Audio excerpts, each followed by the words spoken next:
नमस्कार, मैं हूं आपका दोस्त आलोक कुमार। जुमाती में आपका स्वागत है। अभिवादन स्वीकार कीजिए मेरा। बात करते हैं बिहार की। बिहार में नीतीश कुमार की। नीतीश कुमार एक बार फिर से अपने पुराने रिकॉर्ड को ध्वस्त करने वाले हैं। 20 तारीख को 11:30 बजे पटना के गांधी मैदान में, ऐतिहासिक गांधी मैदान में मुख्यमंत्री की 10वीं बार वो शपथ लेने वाले हैं। बिहार के मुख्यमंत्री की शपथ लेने वाले हैं। वो अब तक 9 बार मुख्यमंत्री की शपथ ले चुके हैं, अपना ही रिकॉर्ड बना चुके हैं। पहले 20 साल से बिहार की राजनीति में बिल्कुल सिरमौर बने हुए हैं, छाए हुए हैं, अक्षुण्ण रूप से राज कर रहे हैं। कोई चैलेंज नहीं। जब जिस किसी ने भी उन्हें चैलेंज करने की कोशिश की है, उन्होंने साथ छोड़ा, पलटा, फिर सरकार बनाई, फिर पलटा, फिर सरकार बनाई। यही वजह है कि अगर 20 साल की बात करें कंटिन्यूटी की, तो उस हिसाब से 4 विधानसभा होने चाहिए 5-5 साल पे। लेकिन ये जो 18वीं विधानसभा है, जिसमें 10वीं बार मुख्यमंत्री की शपथ लेने वाले हैं, आप समझ लीजिए क्यों ऐसा हुआ। 20 साल के अंदर में 4 मुख्यमंत्री, 4 विधानसभा कार्यकाल में वो 10वीं बार कैसे मुख्यमंत्री की शपथ ले रहे हैं। अद्भुत है। 18वीं विधानसभा है, इसके लिए वो पहली बार मुख्यमंत्री की शपथ ले रहे हैं। बीच में जब कभी उन्हें किसी ने चैलेंज करने की कोशिश की, या कभी किसी ने अगर उन्हें आंखें तरेरी, वो साथ छोड़े, चल गए, पलट गए, विपक्ष की ओर चले गए और विपक्ष के साथ मिलकर सरकार बना दी। 2 दफे ऐसा हो चुका है कि वो महागठबंधन की ओर पलट के गए और वहां सरकार बनाई। एक दफे तो ऐसा हुआ कि बिल्कुल 36 विधायक थे उनके विधानसभा में, जो पहली बार मुख्यमंत्री बने, कुछ दिनों के लिए ही बन पाए, उन्हें इस्तीफा देना पड़ा। उसमें भी बड़े जिगरे के साथ आए और मुख्यमंत्री की शपथ ले गए। भले ही लालू प्रसाद यादव उस समय की जो सरकार थी केंद्र शासित सरकार, 2000 की बात, कांग्रेस सरकार हुआ करती थी, उनकी सरकार जाती रही, बगावत करके आए थे। मोटे तौर पे एनडीए के साथ हो लिए थे, समता पार्टी के मुख्यमंत्री के तौर पे उसमें आए थे, और उसमें उन्होंने पटकनी दे दी थी उस समय के व्यूह रचनाकारों ने। लेकिन उसके बाद से दोबारा कभी भी ऐसा नहीं आया कि वो हारे गए और उसके बाद मुख्यमंत्री बनते रहे। ये अद्भुत है। बिहार की जब बात की जाती है, नीतीश कुमार की बात इसलिए की जाती है कि उन्होंने जो भी किया 20 साल तक, ऐसा कोई भी व्यक्ति नहीं है जो इसमें अहंकार ना आ गया हो मुख्यमंत्री कुर्सी बैठ कर। कोई भी ऐसा राजनीतिक दल नहीं है जिसके मुख्यमंत्री बनते हुए उसके कार्यकर्ता बाचाल ना हो गए हों, गाड़ियों पे नंबर ये लगाकर, झंडा लगा करके वो सड़कों पे दंदनाक दौड़ाते न रहे हो। लेकिन 20 साल से नीतीश कुमार सरकार में है, अब तक उनकी ओर से ऐसा कोई अहंकार नहीं दिखा है। ये बड़ी बात है। ना उनका कोई कार्यकर्ता सड़क पे उतर करके कोई हंगामा करता हुआ दिखा है, कोई झूठी शेखी बघारते हुए देखा है, क्योंकि सबको पता है कि अकेले नीतीश कुमार ही हैं। अगर नीतीश कुमार के साथ रहना है तो उनके साथ भद्रता के साथ रहना होगा, विनम्रता वाली अपनी जो कवर है उसको ओढ़ के रखना पड़ेगा, शालीनता को अपनाए रखना पड़ेगा। जब उल्टा है, बिहार में 20 साल से तकरीबन विपक्ष में बैठा है आरजेडी, लालू प्रसाद यादव के दल, राष्ट्रीय जनता दल, उसके लोग उच्छृंखल दिखते हैं। जब 2 बार ऐसा मौका लगा आरजेडी के साथ जाके नीतीश कुमार सरकार बनाई, और सिर्फ इसलिए वो सरकार को छोड़ दिया इस इल्जाम के साथ कि भाई आपके कार्यकर्ता बड़े बाचाल हो गए, आपके नेता बड़े बाचाल हो गए, लोगों को परेशानी होने लगी। तो ये आरोप एक लगाया, भ्रष्टाचार का आरोप लगा, तमाम आरोप लगा, नीतीश कुमार छोड़कर उलट करके चले आए। इस बार भी वो जीत तो आए एनडीए से। एनडीए बिहार विधानसभा दूसरी सबसे बड़ी पार्टी है। वो सबसे बड़ी पार्टी 89 सीट वाली, 89 सीट वाली भारतीय जनता पार्टी है। बिहार विधानसभा में भारतीय जनता पार्टी पहली बार सबसे बड़े राजनीतिक दल होने की संख्या में आ गई है। इसके बावजूद भारतीय जनता पार्टी को नीतीश कुमार को इसलिए स्वीकार करना पड़ा है। 85 विधायक हैं जनता दल यू के, जिसके राष्ट्रीय अध्यक्ष नीतीश कुमार।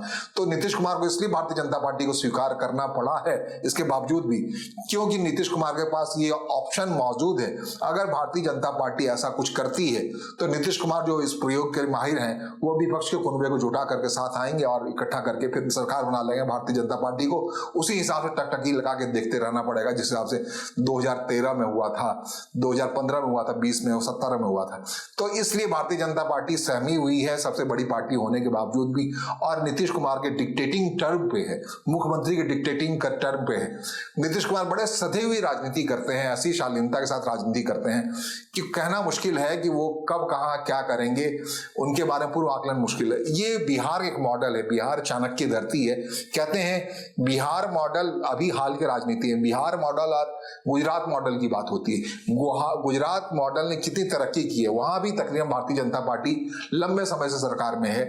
वो उसी उम्र, उससे कम उम्र में बिहार में है, 20 साल से है, लेकिन बिहार का तरक्की की रफ्तार, इंक्लूसिव ग्रोथ की बात, महिलाओं को जोड़ने की बात, समाज के सबसे निचले तबके के आने वाले लोगों को जोड़ने की बात जिस बखूबी से नीतीश कुमार ने किया है, वो शायद कहीं ना कहीं गुजरात मॉडल लैक कर रहा है, अभी भी लैक कर रहा है। इसी यही वजह है कि वहां जब तक अरविंद केजरीवाल उठ खड़े होते हैं, कहते हैं कि मैं चुनौती दूंगा, कांग्रेस पार्टी उठ खड़ी होती है, मैं कहता हूं चुनौती दूंगा, लेकिन नीतीश कुमार ने बिहार में ऐसा कोई स्कोप नहीं छोड़ा कि यहाँ अरविंद केजरीवाल आ जाए गुनगुनाते झुंझुना बजाते हुए, जैसे पटना दिल्ली में चले आए तो वो कहते हुए कि जो मार्जिनाइज लोग हैं, जो बिल्कुल हाशिए पर खड़े लोग हैं, उनके साथ हम राजनीति करने चले आए और यहाँ वहां जीत के दिल्ली। इस बार बिहार में आने की उम्मीद थी, लेकिन उनको ऐसा कोई मार्जिनाइज सपोर्टर नहीं मिला। एक कोशिश जरूर प्रशांत किशोर ने की इस शून्यता में कि वो स्थान लें जो अत्यंत पिछड़ा वर्ग है, जिस पर नीतीश कुमार, जो अत्यंत पिछड़ा वर्ग कहने का मतलब जो हाशिए पर लोग हैं, जो अत्यंत दलित हैं, दमित हैं, सब उनको लेकर नीतीश कुमार ने एक ऐसा रॉ बांध रखा है। 20 साल से शासन में है, उनको धीरे धीरे रफ्तार से तरक्की तो हो रही, लेकिन उनकी एकमात्र उम्मीद नीतीश कुमार ही है, उनका जनता दल यू है, उनका कोर वोटर है। 36% अत्यंत पिछड़े वर्ग की आबादी है, उसके बाद जो रेस्ट ऑफ द आबादी है 15% अत्यंत दलित, महादलित जिसे नीतीश कुमार ने नाम दिया है, वो ये जो कोर वोटर है 36% और वो 10% 15% जो महादलित का है, मोटे तौर पर नीतीश कुमार के साथ है। 50% का कॉम्बिनेशन ऐसे यूं ही बनता है। इसके अलावा उनकी जाति जो है कुर्मी 2% कहलाती है, और कुर्मी कुशवाहा दोनों जोड़ ले 14% के आसपास कहलाती, तब वो सरप्लस हो जाता है, 64% के आसपास हो जाता है। लेकिन अपनी जाति बहुत, अगर जातिगत प्रतिशत की बात करें, नीतीश कुमार की जाति की संख्या कम है, लेकिन कोयरी कुशवाहा साथ साथ जोड़ा जाता है कुर्मी कुशवाहा को, तो जाके हो जाता है 14% के आसपास। एक ही बिरादरी के लव कुश बिरादरी कहलाते हैं ये जाति बिरादरी की बात इसलिए कह रहा हूं कि बिहार ही एक ऐसा नहीं, दूसरा राज्य है, मतलब पहला राज्य है जिसने जातिगत सर्वेक्षण करा रखा है, जिसमें बिल्कुल क्रिस्टल क्लियर है, 2023 में नीतीश कुमार ने कराया था, क्रिस्टल क्लियर है कि कितनी आबादी है, कहाँ है, उन आबादी की हैसियत क्या है, कौन सी जाति कहाँ है। इसलिए बिहार में जाति की बात करना थोड़ा सा क्षम्य है। यहाँ क्लियर है, पता है किसकी कितनी आबादी, उस आबादी के हिसाब से जो मोह पाशा बांध रखा है नीतीश कुमार ने अत्यंत पिछड़े वर्ग को, यही वो इस लगातार निरंतर विजय की निर्धनता का कारण है। और नीतीश कुमार इसी वजह से बिल्कुल अपरिहार्य बने हुए बिहार की राजनीति में, उनके अलावा कोई दूर दूर तक नहीं दिखता है। हाँ, इसके बाद क्या नीतीश कुमार कह रहे थे ये आखिरी चुनाव है, शायद आखिरी बार मुख्यमंत्री बन रहे हो, अगर 5 साल तक पूरे सरकार चलानी है तो।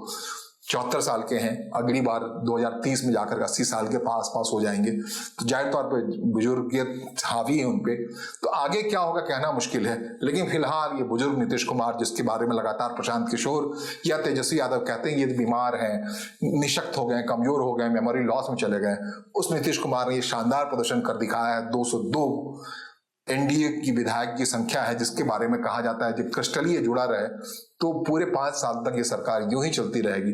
नीतीश कुमार के स्वास्थ्य के बारे में कहते हैं कि बीमार लोग भी जब सत्ता कुर्सी बैठते हैं तो स्वस्थ हो जाया करते हैं। इसके मिसाल नरसिम्हा राव हैं, न जाने कौन कौन से लोग, अटल बिहारी वाजपेयी स्वस्थ के चरम पे आ गए थे जब उन्हें प्रधानमंत्री बनाया गया था। ये नरसिम्हा राव के बारे में कहा जाता है कि वो तो ऑपरेशन करा के आए थे और जैसे ही प्रधानमंत्री कुर्सी पर बैठे तो 5 साल तक क्षुण राज करते रहे। उन सबसे बेहतर तो है नीतीश कुमार का स्वास्थ्य अभी भी। फिलहाल मेरे साथ मुझे सुनने और समझने के लिए आपका आभार, नमस्कार, धन्यवाद, मुबारक हो बिहार।